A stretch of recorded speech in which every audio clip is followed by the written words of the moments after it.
do Evangelho de Mateus, quero falar de um pai. A fé de um pai que venceu sua incredulidade. É o Dia dos Pais, o Espírito Santo assentou essa palavra no meu coração. A fé de um pai que venceu sua incredulidade. Está no capítulo 17 de Mateus, do verso 14 ao versículo de número 21. Vou ler até o verso 21. Todos encontraram? Digam amém. Diz assim: e quando chegaram à multidão, aproximaram-se-lhe um homem, pondo-se de joelhos diante dele, dizendo: Senhor, tem misericórdia do meu filho, que é lunático e sofre muito, pois muitas vezes cai no fogo e muitas vezes cai na água. E trouxe-o aos teus discípulos, e eles não puderam curá-lo ou expulsar o demônio. E Jesus respondendo disse: ó geração incrédula e perversa, até quando estarei eu convosco, e até quando vos sofrereis? Trazei-mo aqui. E repreendeu Jesus o demônio, que saiu dele, e desde aquela hora o menino sarou. Então os discípulos, aproximando-se de Jesus em particular, disseram: por que não podemos nós expulsá-lo? E Jesus lhes disse: por causa da vossa pequena fé. Porque eu vos digo que, se tiverdes fé como um grão de mostarda, direis a esse monte: monte, passa daqui para acolá, e há de passar, e nada vos será impossível. Verso 21. Mas esta casta de demônios não se expulsa, senão pela oração e pelo jejum. Diga amém. E toma assento em nome de Jesus. Liga isso aqui, ó. Nós encontramos aqui uma passagem bíblica que eu estou usando esse tema. A fé de um pai que vence a incredulidade. Interessante que os 3 evangelhos sinóticos, eles narram esse episódio, esse incidente. Marcos é o mais amplo, Mateus o mais resumido e Lucas o mais prático. Agora, o que se nota é que Jesus, ele estava no monte, ele estava no cume do monte Tabor, conhecido como a montanha mais alta da Palestina, o Monte Hermon. E a Bíblia diz que Jesus estava lá com 3 dos seus discípulos. Interessante, você vê aqui um problema com pessoas que não viviam uma vida de oração. Quando Jesus ia orar, ele sempre chamava 3: Pedro, Tiago e João. Porque o pastor Jesus conhecia quem se gostava ou aderia à oração, quem aderisse às orações, quem pelo menos, se não gostava, mas se sentia mais apto para orar, que era Pedro, Tiago e João. Agora os outros Jesus nem convidava. Eu nunca li na Bíblia Jesus convidando Judas, Tomé, Bartolomeu, o outro Simão. Eu nunca vi Jesus chamando eles, mas ele sempre pegava Pedro, Tiago e João. Quando foi Jesus lá ressuscitar aquela menina de 12 anos, filha de Jairo, que havia morrido, ele pega os 3, leva com ele, e o pai da menina, e ali faz a oração e ressuscita a menina. Então, eles eram utilizados. Interessante que lá embaixo, no pé do monte, estava com um grande problema lá. Eu vou mostrar para vocês que tinha até briga, tinha uma discussão, tinha uma disputa acirrada lá dos escribas e fariseus com os demais discípulos, porque o problema foi trazido a eles e eles não puderam fazer nada. E aí, o que acontece? Jesus está no monte, a Bíblia diz no monte da transfiguração, Monte Tabor, conhecido como o Hermon mais alto da Palestina. E lá no cume do monte, a Bíblia diz que a glória de Deus se manifestou, porque desceu lá no monte, a Bíblia diz Moisés e Elias. E a glória de Deus foi tamanha, irmão, que a Bíblia diz que Pedro se levantou e disse: Senhor, bom estarmos aqui. E se o Senhor quiser, a gente vai fazer aqui 3 cabanas, uma para ti, outra para Moisés, outra para Elias. Você vê que quando o culto está gostoso, a gente esquece até da gente mesmo, né? Pedro deveria pelo menos fazer, tem mais 3 aqui com a gente, então vamos fazer umas 6 cabanas. Ele só falou de 3, porque quando o culto está maravilhoso, você esquece dos seus problemas, até de você mesmo. E aí Deus falou através de uma manifestação, e esse é o meu filho amado, a quem me comprazo. Segui-o. E aí aquela visão maravilhosa, de repente, acabou. A Bíblia diz que eles desceram do monte. E é aí que eu quero mostrar para vocês o que estava acontecendo lá embaixo.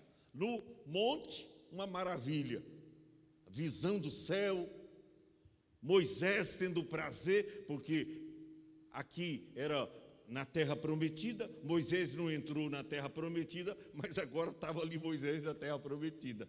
Você vê que as orações e o desejo dos justos, até depois da sua morte, você não vê o que a Bíblia fala da fé de Abel?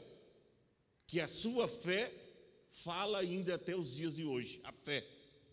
Então Moisés tinha um desejo grande, agora estava Moisés na terra prometida. E o que me chama a atenção é que quando eles descem do monte, olha o que diz a Bíblia, Marcos capítulo de número 9, versos de número 14 ao 17. Pastor, mas estava uma discussão? Estava, porque os mais chegados a Jesus, que era Pedro, Tiago e João, não estavam com os demais discípulos. E esses não tinham poder simplesmente para expulsar demônios. Ainda que de antemão, Jesus já havia enviado eles e dizendo: eis que vos dou poder para pisar na força do inimigo, para vocês expulsar demônio, vocês vão colocar as mãos sobre os enfermos e os curarão. Jesus já havia dado poder para eles, mas poder sem vida no altar, poder sem vida de oração, irmão, é um poder falido. Jesus já havia dado poder para eles fazer. Por que eles não fizeram? Porque não estava na posição que deviam estar. Oração, comunhão constante. Quando eles descem do monte, e quando se aproximou dos discípulos, viu ao redor deles grande multidão. Aqui, por isso que Marcos é mais amplo, narrando o episódio. Aqui, Mateus o mais resumido, ele omite essa parte. Mas veja bem, eles descem do monte Tabor, do monte Hermon, e aí está aí o problema. Se aproxima dos discípulos, e ele vê ao redor dos discípulos grande multidão, e alguns escribas que faziam o quê? Disputavam com eles. Verso seguinte, diz assim: e logo toda a multidão, vendo-o, ficou espantada, porque foi subitamente, desce do monte. Quando eles viram, Jesus já havia descido, estava chegando junto à multidão. E correndo para ele, o saudaram.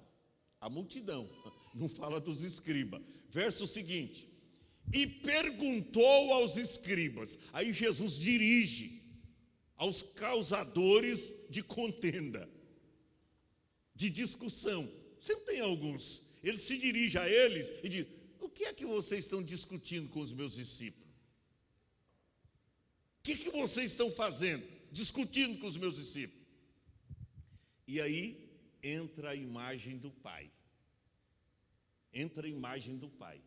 E eu volto para Mateus, que aqui tem uma colocação muito tremenda, no capítulo 17, que no versículo de número 14, e quando chegaram, aproximou-se-lhe um homem, pondo-se de joelho diante dele. Você vê que esse homem, que esse pai, ele chega com humildade, ele se prostra.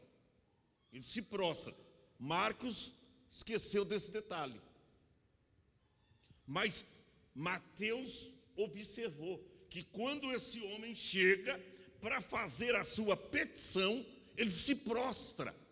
E olha, irmão, o pai não suporta um coração quebrantado e contrito, ainda que cheio de incredulidade, mas que chega para lhe pedir clemência, para lhe fazer um pedido. O pai não suporta.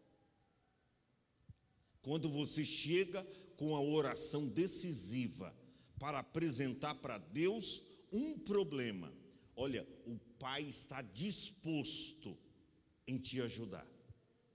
Sabe por quê? Porque o nosso pai, que é Deus, não é um pai comum. Eu gosto de uma passagem bíblica que está em Mateus, capítulo de número 7, a partir do versículo 7, que ali fala dos 3 segredos e 3 pedidos na oração de um homem, de um pai. Ali fala, você pedi e dar-se-vos-á, buscai e encontrareis, e batei e abrir-se-vos-á.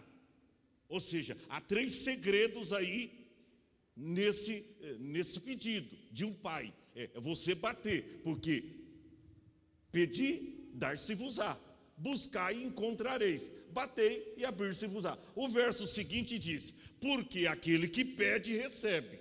É o segredo, pedir. O homem aqui pede. O que busca, encontra. O homem estava fazendo o quê? Buscando ajuda. E o que bate, a porta se abre. E aí entra em cena o amor do pai. Olha o que diz. E qual dentre vós é um homem ou um pai que, pedindo-lhe pão seu filho, lhe dará uma pedra? Que pai é esse? Coração duro, pétreo, que o filho pede pão e ele dá uma pedra. Em seguida, pedindo-lhe peixe, ele dá uma serpente na mão da criança. A criança quer comer um peixe, ou seja, uma comida. Aí ele pega e joga uma serpente no colo da criança. Será que o pai faz isso? Ele pergunta, Jesus perguntando. Então, os pedidos aqui da oração de um pai. Olha o que ele fala, Jesus fala do Pai Celestial. Se vós, sendo maus, sabeis dar boas dádivas ou boas coisas aos vossos filhos, quanto mais vosso Pai que está nos céus dará bens aos que lhe pedirem. Fala de bens. Tudo que é concernente a essa vida, você vivendo em obediência e comunhão com Deus, o Pai te dará. Olha que maravilha. Aí, o que acontece aqui? A mesma coisa. O homem chega com um espírito de humildade, de humilhação. Era um homem incrédulo. Era incrédulo, eu vou mostrar para você. Era incrédulo. Mas você vê aqui a atitude desse pai. Ele chega e se prostra, dizendo, verso de número 15: Senhor, isso chama a minha atenção. Primeiro se prostra, depois chama Jesus de Senhor. Senhor. Isso não era uma qualificação, isso não era porque talvez Jesus era mais novo do que esse homem. Certamente. Jesus tinha aí os seus 30 e poucos anos apenas, certamente mais velho. O homem era mais velho, mas ele chega com reverência e temor, sabendo dos feitos de Cristo. E ele se prostra e ele então chama Jesus de Senhor. Interessante que ele diz: tem misericórdia de meu filho.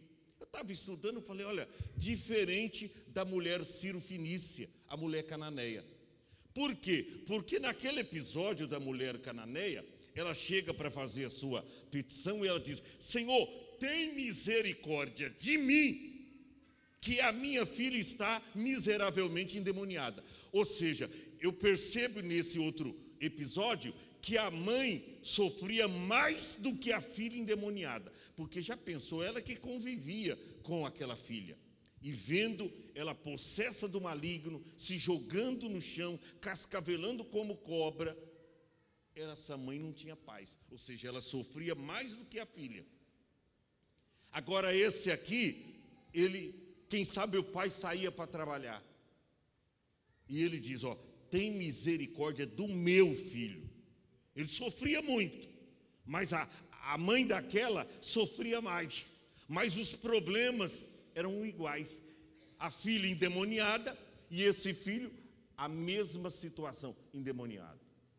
E aí ele chega e diz, tem misericórdia de meu filho.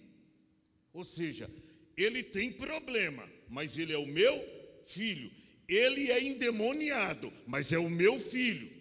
Olha, ele se joga no fogo querendo se matar, mas é o meu filho. Eu quero alertar aqui hoje alguns pais, porque o filho se perdeu, se jogou nas drogas, ou está na vida de desobediência ou dissoluta a seu próprio bel prazer, e você diz, ó, não é meu filho, é filho teu.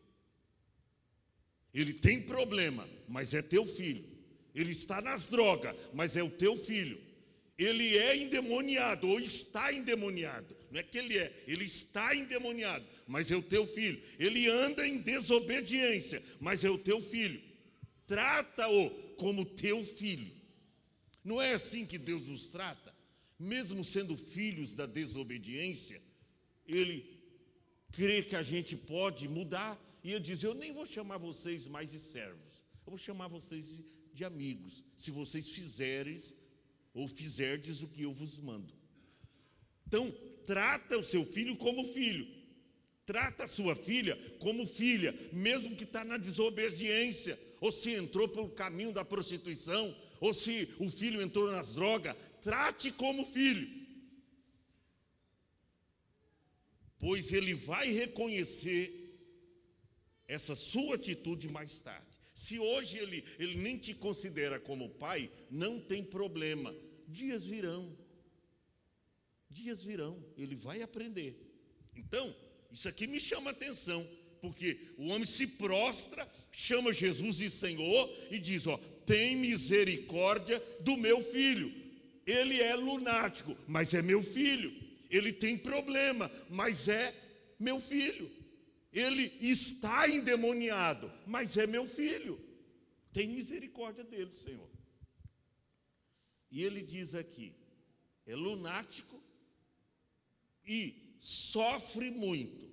Quem sabe o pai chegava no crepúsculo da tarde, viu o sofrimento do filho. Estava ali com a mãe estava, quem sabe, arrebentado, um filho desse, irmão, querendo se matar, pulando no fogo, se jogando na água. Irmão, era difícil. E de repente, se já não tivesse mais mãe, sofrimento desse pai. A Bíblia não fala da mãe aqui, mas a Bíblia diz, o homem diz, ó, ele sofre muito, muitas vezes, não era algumas, muitas vezes cai no fogo e muitas vezes na água. Está vendo o problema? Às vezes, irmão, você está com um probleminha tão minuto, tão pequeno, tão insignificante, tão medíocre, e você já acha que é um problemão, né? Ah, que problema?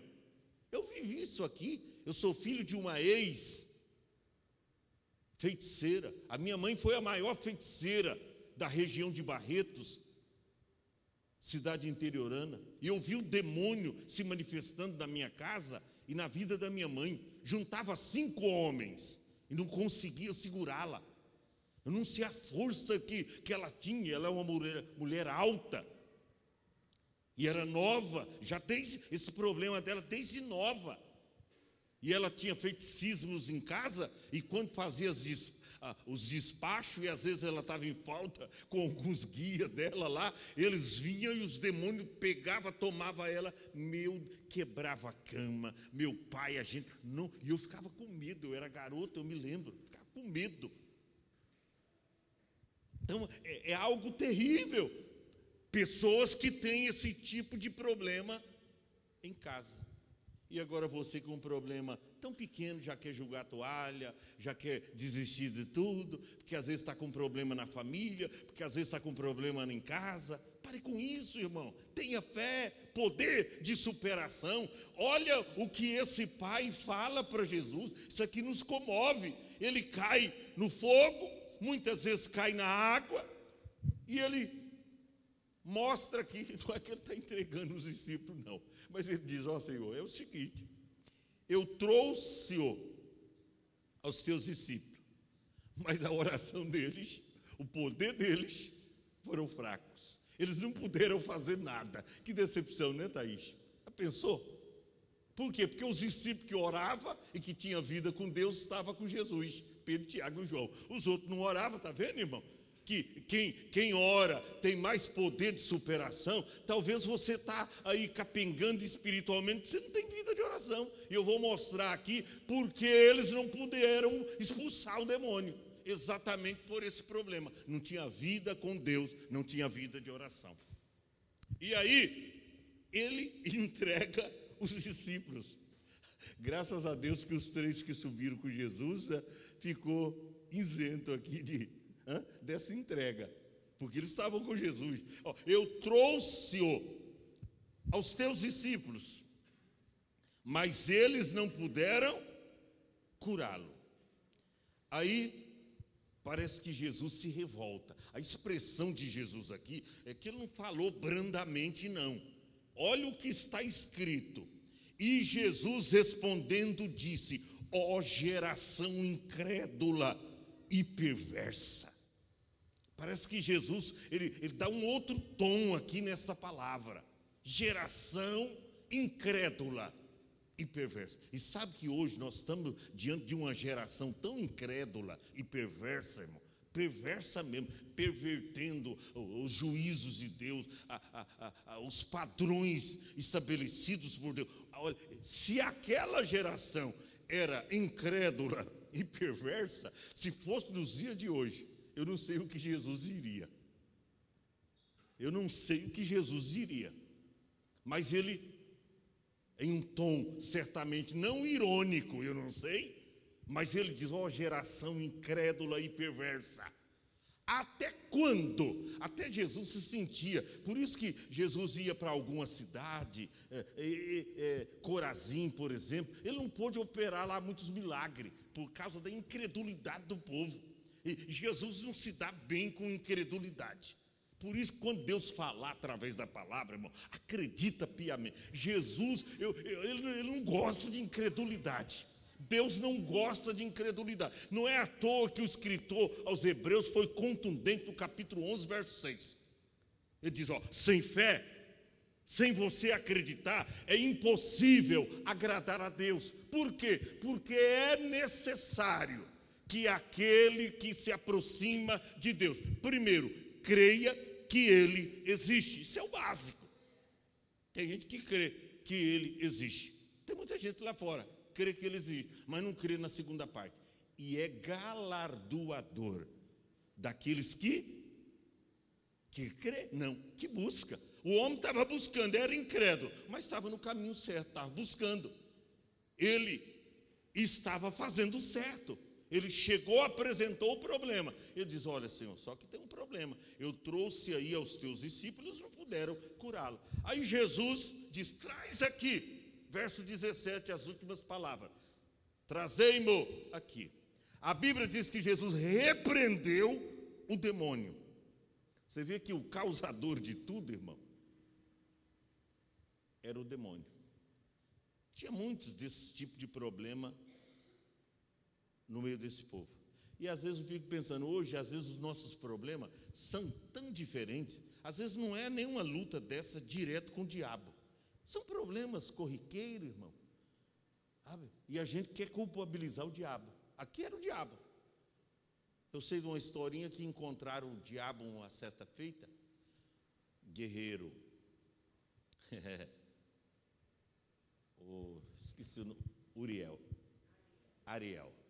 Encontraram uma certa feita, Ariel, o diabo, com um saco nas costas, andando por um caminho triste, até desgostoso, cabisbaixo. Aí olharam para o diabo e falaram: olha, alguma coisa está acontecendo. Eu nunca ouvi assim. Perguntaram para ele, se atreveram e perguntaram para o diabo: por que você está tão triste, diabo? O que está acontecendo? Diz: é os crentes. Porque tudo que acontece de errado, ele joga a culpa em mim. É o diabo.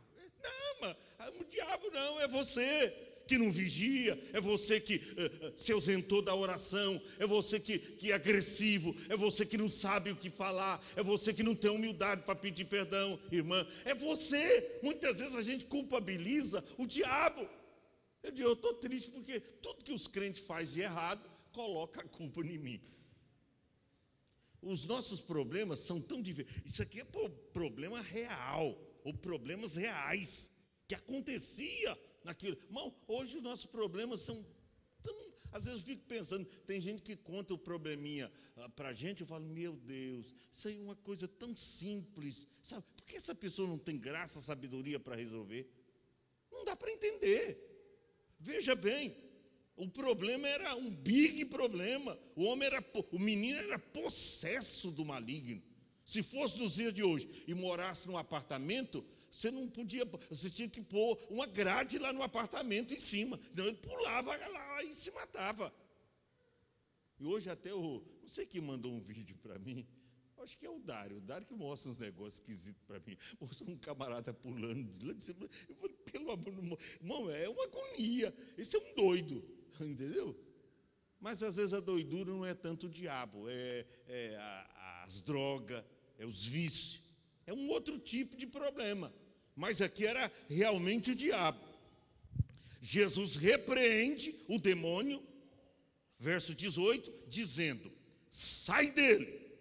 E desde aquela hora, o menino sarou. Quando você recorre o incidente lá de Marcos, diz que quando Jesus expulsou, o menino ficou como morto. É só ver lá. O menino ficou como morto. Tanto é que alguém disse: morreu. A oração de Jesus foi tão forte que matou o menino. Expulsou o demônio, mas matou. Ficou como morto. Mas aí Jesus foi lá, deu um toque no menino e ele reviveu. E o demônio saiu. Só que termina aqui o episódio? Não termina aqui o episódio. Então os discípulos, verso 19, aproximou-se dele, ou de Jesus em particular. Esse discípulo era sábio, hein? Porque se tinha alguma pergunta para fazer, missionária Graça Carvalho, eles não... porque sabia que a palavra de Jesus poderia ser uma resposta de repreensão, e eles iam ficar envergonhados diante da multidão. Então eles sabiam sempre em particular. Quando vai saber alguns assuntos escatológicos, Mateus capítulo 24, eles vão lá particularmente, e aqui em particular, eles perguntam: vamos ver o que Jesus vai falar, porque a gente não conseguiu expulsar esse demônio. Aí em particular, eles se aproximam de Jesus e disseram: por que não podemos expulsá-lo? Por que nós não podemos expulsá-lo? E aí Jesus toca num assunto aqui, irmão, que é a razão do nosso fracasso, da nossa derrota. Olha o que Jesus disse. E Jesus lhes disse: por causa da vossa pequena fé. Às vezes eu estou preocupado com a nossa geração. Sabe por quê? Eu estou sentindo, guerreiro Lamartino Júnior, que a fé do nosso povo está desaparecendo. Eu estou sentindo que a fé está diminuindo do meio do povo de Deus. Isso me assusta, porque conforme a fé diminui, o problema, você vê ele de uma forma diferente. O problema que é pequeno, parece que cresce diante dos seus olhos. É por isso que eu estou assustado com a nossa geração. Uma geração sem fé, uma chuvinha já impede a pessoa de vir para a igreja. Se acabou a gasolina do carro, não dá para mim ir para o culto. Jesus sabe, Jeová sabe. Sabe que você não tem fé, porque se tivesse fé, esposa, hoje não tem gasolina para o carro. Vamos sair mais cedo, a pé.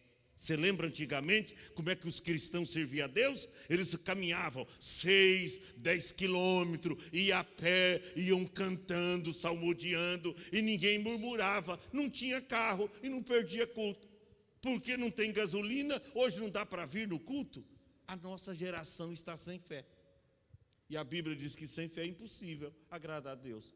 Aí Jesus, sabe por que vocês não podem expulsar? Porque a fé de vocês é muito pequena. Vocês não têm fé. A fé é pequena. E ele diz, porque em verdade vos digo que, se tiverdes fé.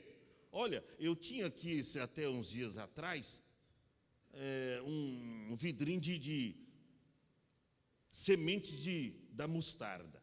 É a menor semente. Sabe, cair aqui é difícil. Eu sei até quem me deu ela. Foi o saudoso Paulo Sérgio.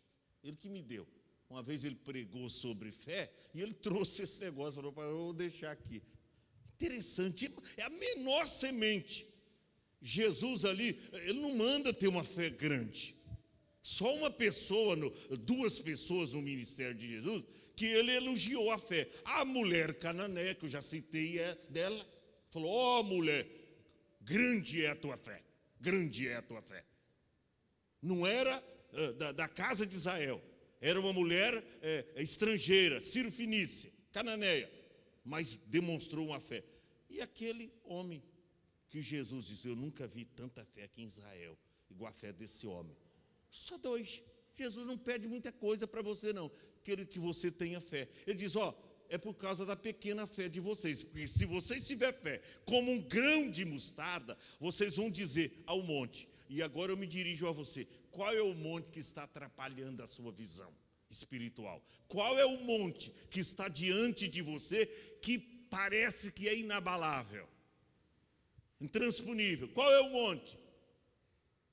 A Bíblia diz lá no Salmo 125, que os que confiam no Senhor, você é um monte, rapaz. São como os montes de Sião, que não se abala, mas permanece para sempre. Você é um monte também. Aí o monte vai ter medo de monte? Monte vai ter medo de monte?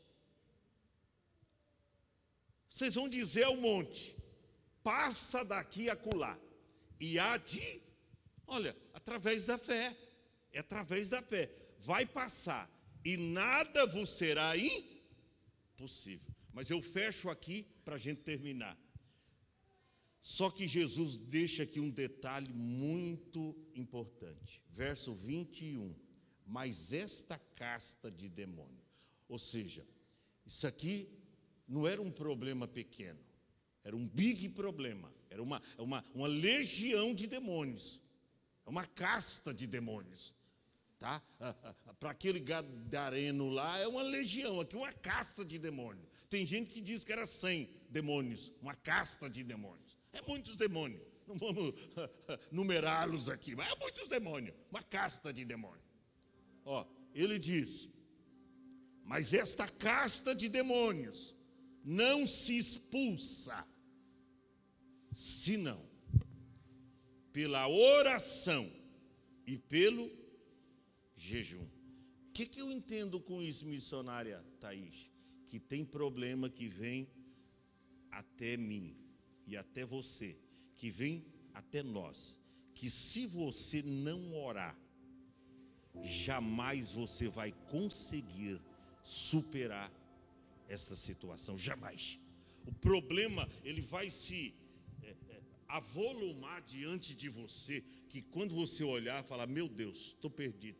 E não está coisa nenhuma. Se você tiver uma vida com Deus, de oração, uma vida de ininterrupta comunhão com Deus, através da oração, e jejuar, eu não digo todos os dias, você não vai aguentar, mas pelo menos 1 a 2 vezes por semana, e você se manter assim, você vai ver que não tem problemas que você não vai conseguir superá-lo através do poder da oração e do jejum. Até quando você cai em tentação. Sabe o que é isso? Cair em tentação é falta de oração e jejum. Jesus diz assim: orai e vigiai, para que não entreis em tentação. O espírito está sempre pronto, mas a carne é o quê? É fadada ao fracasso, é fraca. Então, cuidado, que muitas vezes se levanta algumas castas, e não uma só, casta, é castas, se levanta diante de você, e se você não estiver preparado, com a vida no altar, vai acabar o seu casamento, vai destruir a sua família, vai destruir a sua vida profissional, vai destruir os seus planos que você tem para o futuro, tá? Vai destruir. Por quê? Você não vive uma vida de oração. Irmão, a falta de oração, eu tenho um livro, Manual da Oração, que eu escrevi, e eu só tenho a matriz hoje, por isso que eu não dou um de presente para você. Mas nesse livro eu coloquei que a razão de todo fracasso humano é a falta de oração. A falta de oração é um desastre. Muita oração, muita bênção. Pouca oração, pouca bênção. Nenhuma oração. Você orou hoje? Você leu a Bíblia hoje? Nenhuma oração. Olha para cá, meu filho. Nenhuma bênção. Uma vida sem oração é uma vida sem poder. Vou recapitular. Uma vida sem oração é uma vida sem poder. A fé de um pai que venceu a sua incredulidade. Ele venceu a incredulidade. Era um homem incrédulo. Mas eu tenho certeza, pelo que Jesus fez na vida desse homem, ele saiu dali. A Bíblia não mostra, mas ele saiu dali salvo, porque ele acreditou no poder de Deus. Fique em pé. Com essa palavra rápida, eu quero dizer para você que você tem condição de mudar a tua história. Você tem condição, através da oração, de vencer esse teu fracasso.